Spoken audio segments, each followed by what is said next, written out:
আমের সিজন প্রায় শেষ হতে চলল, তাই আজকে বানিয়েছিলাম আম ছানার রসমাধুরী। খেতে হয়েছিল অসাধারণ। আমি প্রিয়াঙ্কি, আমার এই প্রথম চ্যানেল প্রিয়াঙ্কি কুকসে আপনাদের সবাইকে স্বাগত।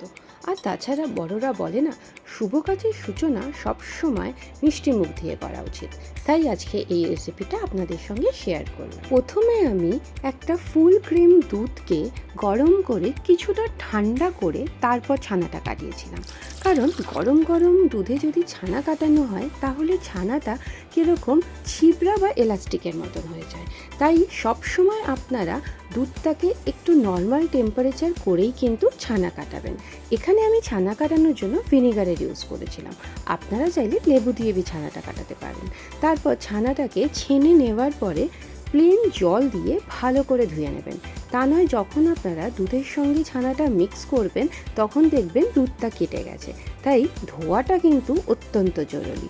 তারপর একটু হাত দিয়ে স্ম্যাশ করে নিলে দেখবেন ছানাটা একটু গুঁড়ো গুঁড়ো হয়ে গেছে। তারপর আর একটা পাত্রে দুধ গরম করে একটু ফুটে গেলে, ঘন হয়ে গেলে তার মধ্যে আমি অ্যাড করেছি এলাচ গুঁড়ো, গুঁড়ো দুধ আর চিনি। গুঁড়ো দুধ দিলে কিন্তু টেক্সচারটা খুব সুন্দর আসে।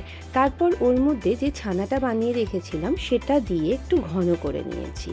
ঘন করে কিন্তু গরম অবস্থায় আমি কিন্তু আমের পিউরিটা অ্যাড করিনি।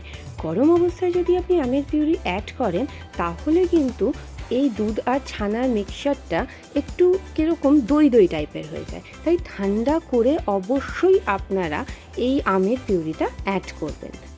বাস, আমার আম ছানার রসমাধুরী তৈরি হয়ে গেল।